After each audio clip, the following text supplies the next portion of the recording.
Engineer एक ऐसा शब्द जो कि आज करोड़ों लोगों को रिप्रेजेंट करता है। हर साल 15 लाख से भी ज्यादा लोग अपने करियर, फैमिली, सपने, इन सब की शुरुआत एक शब्द के बुनियाद पे करते हैं और वो शब्द है engineering.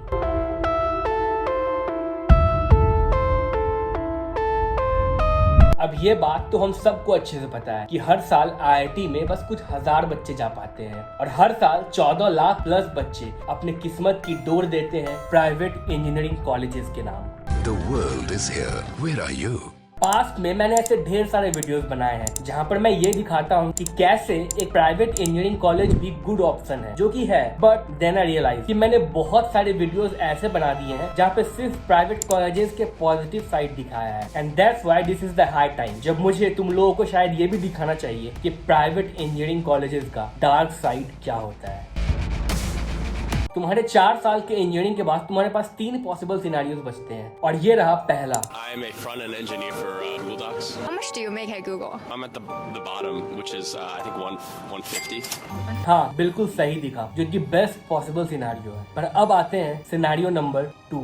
During training, you will be getting 20,078 rupees. And once you complete your training, depends upon your performance, your salary will range between 20,000 to 25,000. And the worst and the last scenario number 3।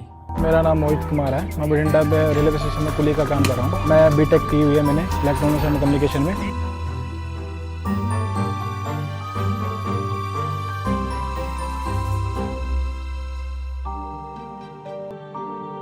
हर साल जब engineers graduate होते हैं तो उनका सपना होता है Google या फेसबुक जैसे कंपनीज में जॉब लेने का, पर अनफॉर्चुनेटली ऐसा होता नहीं है। पर ऐसा क्यों? इंडिया में 3500 से भी ज्यादा इंजीनियरिंग कॉलेजेस हैं, पर क्या ये सभी कॉलेजेस एडमिशन लेने के लायक हैं? इन 3500 से भी ज्यादा कॉलेजेस में 50 से भी ज्यादा ब्रांचेस हैं और ऐसे ऐसे ब्रांचेस जिनका तुमने कभी नाम भी नहीं सुना हो। देखो, मैं 24 साल का हूँ, जिसमें से 4 साल मैंने बर्बाद कर दी क्योंकि मैंने करी है printing engineering.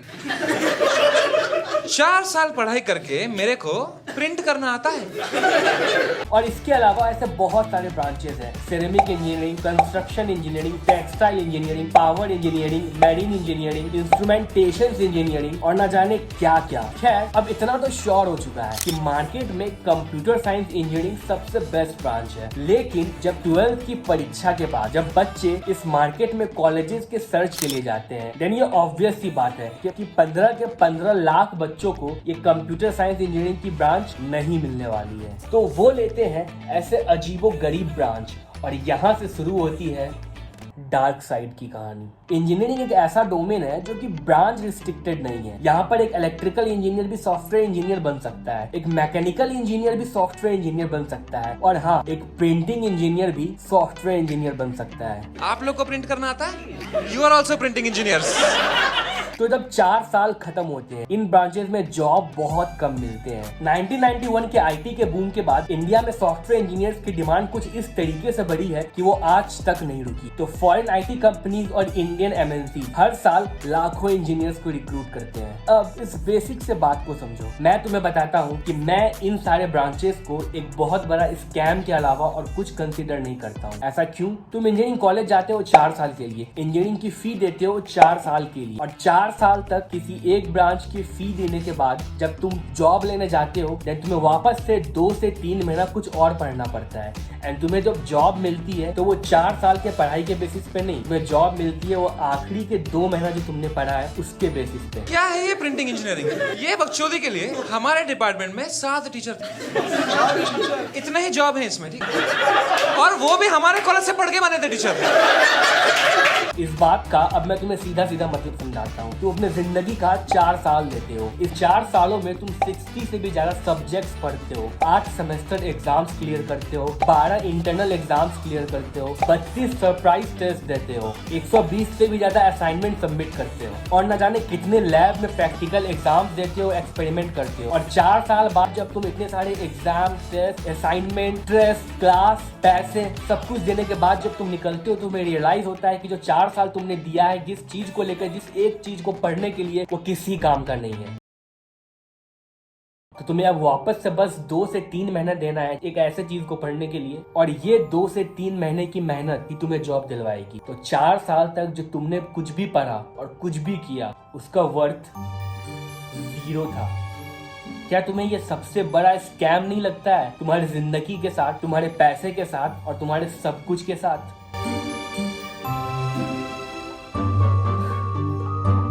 I mean, seriously एक बार सोचो, 4 साल तुम सब कुछ करते हो और उसके बाद रियलाइज होता है कि वो किसी काम का नहीं था। 4 साल के बाद सिर्फ 2-3 महीना जो तुमने सीखा यूट्यूब से या किसी कोर्स से वो काम का था, और वही 2-3 महीने का काम तुम जिंदगी भर करने वाले हो, ना कि 4 साल जो तुम कॉलेज में कर रहे थे। हमारा एजुकेशन सिस्टम तो ऐसा है, कॉलेजेस में लकड़ियां काटना सिखा रहे हैं। यस, मैं मजाक नहीं कर रहा हूँ, जो कॉलेज में होंगे उन्हें पता होगा। फर्स्ट ईयर में कंप्यूटर साइंस वालों को लकड़ियां काटना सिखा रहे हैं। अब एम्प्लॉयबिलिटी रिपोर्ट कहती है कि सिर्फ 7% लोग ही इंजीनियरिंग के बाद अपने जॉब के लायक होते हैं, और ऐसा इसलिए क्योंकि 93% लोग तो 4 साल तक बस प्रिंटिंग, टेक्सटाइल और सेरेमिक इंजीनियरिंग पढ़ रहे थे।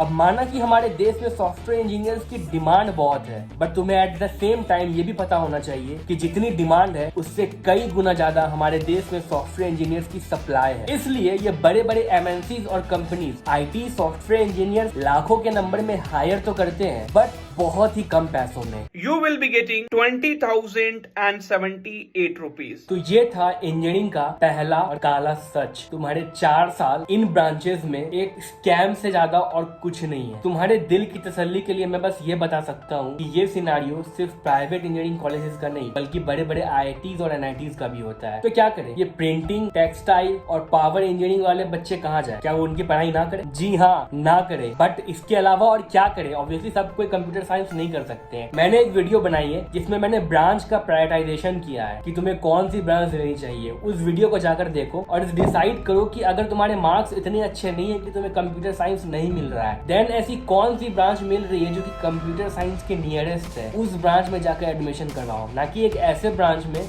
जिसका कुछ तो यूज होगा तुम्हारे जॉब लाइफ में या फ्यूचर में, ना कि एक ऐसे ब्रांच में जो कि 4 साल पढ़ने के बाद वो वर्थलेस हो जाएगा। तो ये था प्राइवेट इंजीनियरिंग कॉलेजेस के ब्रांच का स्कैम। इसके नेक्स्ट पार्ट में मैं तुम्हें बताऊंगा प्राइवेट इंजीनियरिंग कॉलेजेस का स्कैम, कि कैसे इंडिया में 3500 से भी ज्यादा कॉलेजेस हैं, उनमें से 2000 से 2500 इंजीनियरिंग कॉलेजेस कॉलेज के नाम पे बस बिल्डिंग्स है और कुछ नहीं। तो कैसे तुम इन कॉलेजेस को आइडेंटिफाई करोगे और उनमें एडमिशन करवाने से बचोगे, के बारे में जानते हैं नेक्स्ट पार्ट में। तब तक के लिए इस वीडियो को सब्सक्राइब करो और प्लीज प्लीज प्लीज शेयर करो, एंड प्लीज कमेंट करना ABCDEFG इमोजी कुछ भी कमेंट कर देना, बिकॉज कमेंट से वीडियो की रीच बढ़ती है और लाइक से वीडियो की रीच बढ़ती है। तो कुछ भी लाइक करो, कमेंट करो, सब्सक्राइब करो, शेयर करो, और जानते हैं नेक्स्ट पार्ट में प्राइवेट इंजीनियरिंग कॉलेजेस का scam. Thanks for watching. Subscribe unplug engineer. Oh hamdam soniyo re, oh janiya soniyo re, oh janiya sham ko khidki se chori chori nangge paanv chaand aayega, oh hamdam soniyo re. And right now I'm doing my job, and along with that I'm doing YouTube. To know more about me, don't forget to check out my other videos. Don't forget to subscribe this channel, and मिलते हैं next video में।